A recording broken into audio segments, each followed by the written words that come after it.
नमस्ते और आज की इस बेहद खास चर्चा में आपका स्वागत है। आज हम सीधे चलेंगे भारत के सबसे दक्षिणी सिरे पर यानी ग्रेट निकोबार आइलैंड। हम वहां होने वाले एक ऐसे विशाल और रणनीतिक बदलाव पर बात करने वाले हैं जो आने वाले समय में इस शांत हरे भरे द्वीप की तस्वीर को पूरी तरह से बदल कर रख देगा।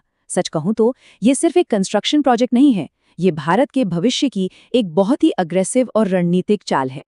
लेकिन इस पूरी चर्चा में गहराई से उतरने से पहले एक बहुत ही अहम सवाल है जिस पर हम सबको विचार करना चाहिए। आखिर राष्ट्रीय सुरक्षा की असली कीमत क्या होती है? जब बात देश की सीमाओं और उसके अहम व्यापारिक रास्तों को सुरक्षित करने की हो, तो क्या उसके लिए प्रकृति से इतना बड़ा समझौता किया जा सकता है? हमारी आज की ये पूरी चर्चा इसी बड़े और उलझे हुए सवाल के इर्द गिर्द घूमने वाली है। तो आज हम किन किन चीजों पर बात करेंगे? शुरुआत करेंगे ग्रेट निकोबार विजन और चीन के मलक्का डायलेमा से। फिर हम आर्थिक ट्रांसशिपमेंट हब और इसकी पर्यावरण की कीमत को समझेंगे और अंत में राजनीतिक टकराव और सुरक्षा बनाम संरक्षण की इस अहम बहस का विश्लेषण करेंगे। चलिए शुरू करते हैं। खंड 1, ग्रेट निकोबार विजन, एक विशाल रणनीतिक बदलाव। नीति आयोग का ये मास्टर प्लान आखिर है क्या? अब जरा इस आंकड़े पर गौर कीजिए, 80,000 करोड़ रुपए। जी हाँ, ये वो विशाल निवेश है जिसकी योजना इस रिमोट यानी इतने दूर दराज के आइलैंड के लिए बनाई गई है। ये कोई छोटी मोटी रकम नहीं है दोस्तों। ये आंकड़ा ही अपने आप में इस बात का सबूत है कि भारत सरकार इस क्षेत्र को रणनीतिक और आर्थिक नजरिए से कितना ज्यादा महत्वपूर्ण मान रही है। आखिर इस 80,000 करोड़ से बनेगा क्या? तो सुनिए, यहाँ एक डीप वाटर ट्रांसशिपमेंट पोर्ट बनेगा जिसकी कैपेसिटी 16 मिलियन कंटेनर्स को संभालने की होगी। इसके अलावा एक इंटरनेशनल ग्रीनफील्ड एयरपोर्ट प्रपोज्ड है जो 2050 तक हर घंटे 4,000 यात्रियों को हैंडल कर सकेगा। साथ ही गैस और सोलर पावर प्लांट्स बनेंगे, 2 बिल्कुल नई तटीय टाउनशिप बसाई जाएंगी और सबसे अहम, पहले से मौजूद ट्राई सर्विस मिलिट्री कमांड का बड़े पैमाने पर विस्तार किया जाएगा। ये सब मिलकर इस द्वीप का पूरी तरह कायाकल्प कर देंगे। खंड 2, चीन का Malacca dilemma, the geopolitical choke point. अब समझते हैं कि आखिर इस खास भौगोलिक जगह की इतनी ज्यादा डिमांड क्यों है। स्ट्रेट ऑफ मलक्का यानी मलक्का जलडमरू मध्य, ये निकोबार द्वीप समूह के पास एक बहुत ही संकरा सा जलमार्ग है। अब जो बात सबसे ज्यादा ध्यान देने वाली है वो ये कि चीन का 40% से ज्यादा व्यापार और उसकी जरूरत का 80% तेल इसी संकरे रास्ते से होकर गुजरता है। इसे लिटरली चीन की जुगलर वेन यानी उसकी जान कहा जाता है। और ग्रेट निकोबार यहाँ से सिर्फ 150-160 किलोमीटर दूर है। तो अगर कल को कोई भी तनाव होता है तो भारत के पास यहाँ से गुजरने वाले जहाज़ों पर सीधी नज़र रखने का एक बहुत बड़ा एडवांटेज होगा।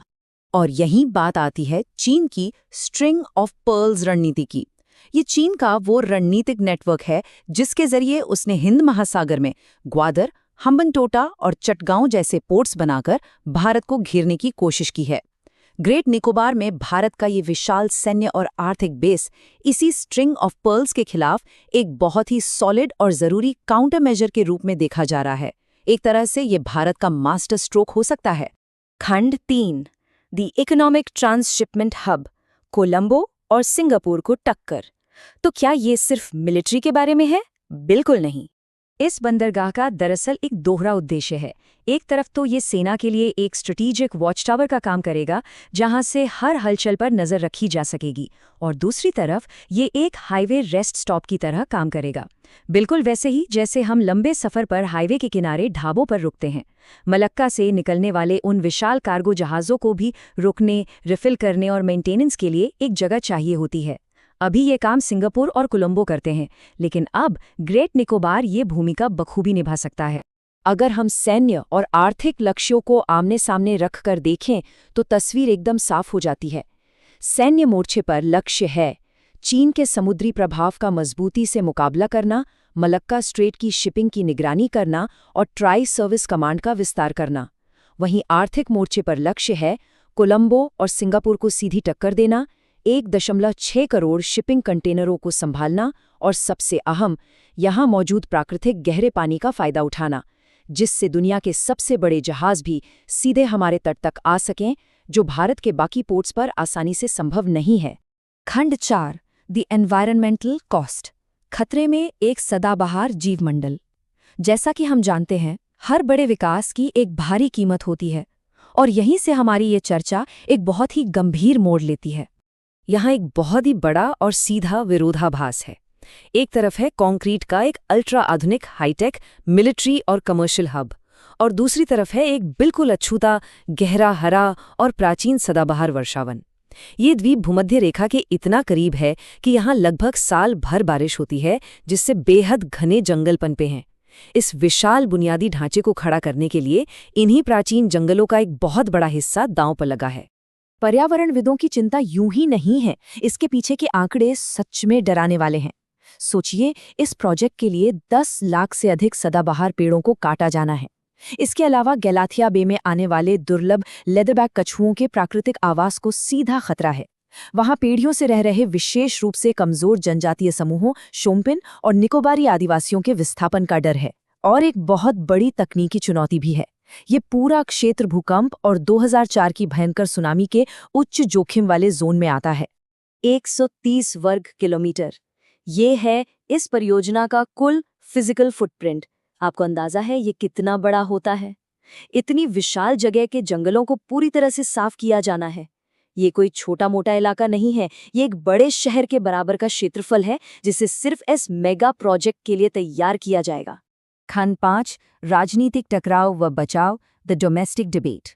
जाहिर है, इतने बड़े पैमाने पर बदलाव होगा तो देश के भीतर एक तीखी बहस तो छिड़ेगी ही।